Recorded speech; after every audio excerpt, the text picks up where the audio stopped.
Yeah, sure. Arne, I just want to start with the comments that Mo Salah obviously made on social media. I'm sure you're surprised to hear me say that. But You and the word Mo is a combination over the last 2 years. Yeah. how do you feel about what he had to say after the Villa game? And I suppose what conversations have you had with him since then? No, I don't think it's that important what I feel about it. What is important is that we qualify for Champions League Sunday, and I prepare Mo and all of the rest in the best possible way, and the whole team to be ready for the game on Sunday, and that is what matters. I was very disappointed after our loss against Villa because a win would have given us qualification for Champions League, which we didn't, and now there's one game to go, which is a vital one for us as a club.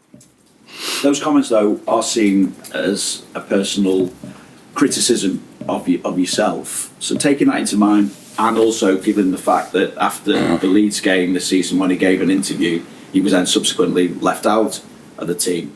What impact have those comments had on you, on the group, at a time when not only do you still need to get over the line in terms of Champions League qualification, there's also a farewell to Mo, a farewell to Andy coming up this weekend as well. And therefore, was there any chance that Mo could have been left out of the squad for this weekend? Again, that's a lot of questions in one question. The impact, I don't know if it had impact on the group, if it had, but what I've seen is that the team trained really well this week, and we hope to continue really well in the upcoming 2 days. So we're in the best possible way prepared. I think Mo and I have both the same interest. We want the best for this club. We want the club to be as successful as possible. We were both part of giving our fans their first league title again after 5 years. But we're also aware, all of us, that we didn't brought the same level this season. And what we want, what he wants, what I want is the club to be as successful as we were last season. That is where my main focus is on now, because the game on Sunday could give us a really good base going into next season. And that is where we should focus on. And Mo will definitely be involved. I never say anything about a team selection, so I would. It would be a surprise to you if I did that right now, I think. Just finally, though, the scenarios facing yourselves: win, potentially finish fourth, and that could also see a Champions League place drop to sixth in the table as well. But ultimately, I guess it's all about you guys and finishing the season in the right way. Yeah. There's a lot of ifs in that scenario, but we know what we need to do. We need to win, we need to have a draw, and otherwise we have still an acceptable goal difference. But I think we would like to give our fans a nice way of ending this season, because there have been far too many disappointments this season for us. And with us, I mean the club, so that includes the fans, and that includes us as a staff and players as well. So we want to end, of course, with a win, knowing that Brentford is playing for something really important for them as well. So, but that's where our main focus has been on after the Villa game, to be in the best possible place possible for Sunday. Sure. Obviously, you've got a game to win, some Champions League qualification to secure. But for you, are you looking forward to this season ending and starting afresh with a blank sheet of paper? I think usually in the end of a season you're looking forward to it to end, because it's usually been a long season, especially if you work in England. There are a lot of games. But maybe last season I wouldn't have minded if it would kept on going, because it was quite nice. After we won the league, we had a few games to play. But still, then you feel like, okay, enough is enough. Now it's going on a holiday and then prepare for the next season. And as I said, I'm looking forward to Sunday, because that's a vital game for us. But I'm also looking forward to next season, to continue to evolve this team that's, as I've said many times, in a transition, and that will not stop during this summer. Are plans in full swing for next season, recruitment and everything, or does it depend a little bit on where you finish, whether you're definitely in the Champions League, things like that? Yeah, it does. That has impact. As I said, over the course of 3-4 months now, every time when someone asks me about qualification for Champions League, yes, it has impact at this club on our plans. That is definitely true.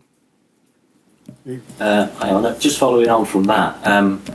Obviously, one game to go. You're in a great position now to qualify for the Champions League, but you want next season to be better. So, have your footballing philosophies, if you like, been tested this season to the point where you feel that there needs to be a reset and a different approach? What do you exactly mean with tested? To the style of play, would that be different next season? Does there need to be a kind of a reset to the way you go about it? No, not reset, but football has evolved, football has changed. I think, first of all, I'm hoping someone would have asked me that question at the start, but let me, in this position, congratulate Arsenal by winning the league, the club, Miguel and his staff for a great accomplishment. Winning the league here in England is never easy, and they've done a tremendous job this season. But so congratulations to them. But for me, they've been a different champion than the last 10. The last 10 seasons, this league has been won by other teams. First of all, because it's the first time in 30 years that a team 40% of his goals they had from set pieces. I think Luis Enrique said, and I completely agree with him, they are maybe by far the best team off the ball in our league, but I also think in Europe. So football has changed, has evolved, and we have to make sure we are able next season again to compete with Arsenal and with City again, with our own brand of football. And we have to find the right balance in that, but we have to know and understand that football has changed, football has evolved. We saw this week also again with Villa that scored the first 2 goals. The first one from a set piece and the second one in the second phase set piece. So we have to take that into account, but we also have to take into account that we play a style, a brand of football that our fans like, as long as that goes together with competing for the trophies we want to compete for. And I was going to ask you about Virgil, your captain, who goes into this game having played every minute of the Premier League season so far. How important has he been to you, that level of consistency, fitness, nothing else, both on and off the field? Yeah, that's a great accomplishment. It's not as simple as people might think. Playing every game in a league like this is already a great accomplishment, let alone if you are of his age. But it also tells you maybe something about how our season has gone. And I mean then in terms of injuries and players available. Because I think if I would have had always all the players available, I would have rested him once or twice as well. And I wasn't able to. The good thing is I didn't need to, because I could every time play, and that is unbelievable. Especially because it's been a season with so many setbacks. So it's much easier for a player to stay fit if things go well, like last season. I think he only missed 1 game after we won the league. I didn't play him against Brighton.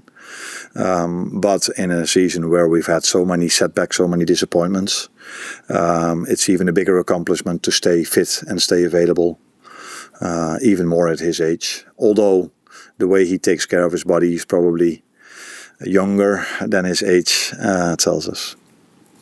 Carl? Hang on. Sorry to go back to Mo again, but I just wanted to ask you, when a player comes out so publicly in terms of wanting to play a specific style which is not your style, does that undermine what you're trying to do with the squad on the training ground? Yeah, you are doing a lot of assumptions. First of all, you say that he wants to play that style, and you then say that it's not my style. I think Mo was really happy with the style we played last season, because that led, and our fans as well, because that led to us winning the league. And I've just said that football has changed, football has evolved, but we both again want what's best for Liverpool, and that's for us to compete for trophies, which we haven't done this season, and which we've done last season. He and the team, and I was included in that, brought the league title back after 5 years. And we would like to challenge for that again next season and continue to evolve the team. So that is my take on it. Notwithstanding the issues you've had with injuries which have restricted how you want to play, do you think the style has changed from last season to this season? I think football has changed, and I've said this now many times. So if you play football, you're not the only team on the pitch. You play against another team, and football has changed. I think we can all see this. I see this every single game. I can go back to it. Let's take the game we play in the weekend against Brentford. I saw City, which is still for me one of the teams that plays a very nice football, but it took them 60 minutes before they had their first chance. And then they scored 1-0 from a set piece, by the way. Jeremy Doku had a great 1v1 action and hit the ball in the top corner. And afterwards, Brentford were a few times really close of scoring the 1-1. Penalty incident, which was really close. So, and I think 4, 5, 6 years ago, City against Brentford would have been a 5, 6, 7 or 8-0 win for City. But that's not the reality of the league anymore. This league has become so strong that football has changed, but we have to find that right balance of still being able to compete, but definitely also play the brand and the style of football the fans want to see, and I want my team to play.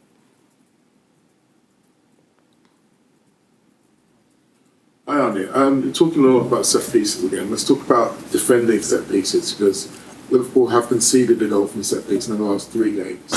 Funny enough, against the Brentford side, we just said very good. I think more of their shots come from set pieces than anything else. So if you remember the first game of the season against Brentford, they scored from set piece within 5 minutes. Yeah. So when it comes to defending set pieces, what do you think is the thing that the little team are lacking the most this season? Is it organisation, desire, focus? What do you think the key problem is? It's not so easy to find one answer, because set pieces come in different fashions. So they come from corner kicks, they come from free kicks, and they come from throw-ins. So we have to go into every single one of them to see where we had to do better. In general, I think I can safely say that we are not the tallest and the strongest team set piece wise. So mainly my 2 centre backs, they're always very good headers, but that's for every team. But other teams usually have fullbacks, one of the 2 fullbacks that's really tall, or a number 9 or a number 6. That's a real powerhouse in defending set pieces. And so this is something we are now even more aware of than last season. But that's also, as I said, because the league evolved in a certain way, and these are also things we take into account if we are trying to evolve the team towards next season. Hi Arne. I guess you really want to. I think you're not going to ask me about Mo Salah. Yeah. I'm so grateful for your answers.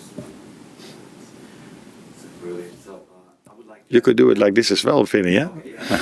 Yeah, I would like to ask you briefly, of course, to evaluate their performance throughout the year, please. Their performance. Armin has not played for us, as you know, but he's developed really good at the training ground. This is also what we had in mind for him, to be with the team, with the first team, develop him by Xavi Valero, who's a very good goalkeeper coach. So he's in a good place going into next season. Then, of course, there's Milos, our left fullback, has played a lot of games, has improved during this season. It's never easy for a new player to come in a team that's not performing at the levels they were performing last season. But I think he's 21, maybe 22 now. But I think when we signed him, for sure 21. For a young player like him, making the step from Bournemouth towards Liverpool, playing Champions League and Premier League football, we are really happy with his development, and he needs to make the next step next season. And I think a great example for talking about development and talking about becoming better after 1, 2, 3 seasons of playing Premier League football is Dominik Szoboszlai. He's an example for all of us, but definitely also for Milos. So his first season was good. His second season was very good. And this season, although the team played far from excellent, I think it's fair to say that he had an excellent season. Do you see Dominik as a potential team captain in the near future? No, Virgil is with us next season, so let's not. look ahead too far, but he's the captain for the national team, so that already tells you that he has it in him. But as I said, Virgil is still here next season, and the future of a manager is usually only 3 days. So looking even further than a season, that's a bit too much. You're welcome. Beth, James, Arden. As everyone knows of anything, there's a lot of talk about it, and there's been a lot of talk this week about certain players liking the post and what that means. I mean, do you feel, you haven't been on the training pitch with the squad all season this week, you still have their complete buy-in and their complete support? Yeah, I'm. Social media came when I was already a little bit older, so as people know, I'm not involved in social media, so I don't really know the understanding of what it exactly means if you like a post, yes or no. What I do know, and that is my world, and that is to see how they train, and I haven't seen anything different compared to the rest of the season. We've had a good week, and it's never easy after another disappointment at Villa in going into the last week of the season. Out of experience, I know that's usually not the most simple week, but we've trained, the boys trained really well, and I'm expecting them to do the same in the upcoming 2 days. James? What's the situation with Isak and Alisson? Ali will train with us today, so that's positive. Alex trains for the first time with us today, parts of what we are going to do. So yeah, to a certain extent, both positive. Yeah, that's actually it. Alan, this one? And just going back on the start of play, when Mo speaks about obviously heavy metal football, I know you said football has changed, but then he says the identity that needs to be recovered and kept for good. Do you agree with such a feeling? No, I think I constantly say the same. We both want what's best for the club. We both want the club to be successful, and that's the main aim. And I have to find a way to evolve this team now, but definitely in the summer and in the upcoming season, to be successful again and to play a brand of football that I like. And if I like it, then the fans will like it as well, because I haven't liked a lot of the way we played this season as well. There were far too many games where we dominated ball possession, but it didn't lead to anything special or any moments. But again, that's also the way the league has evolved, because in general we don't see the 3-4, 5-6-0 games anymore. It's a close game every single time, not only with us, any single game. But we try to evolve the team in a way, as I said, that we can compete. But definitely also play the brand of football, the style of football, the fans, and hopefully Mo, if he's somewhere else at that moment of time, will like as well. Thank you. Straight up next door. You're welcome.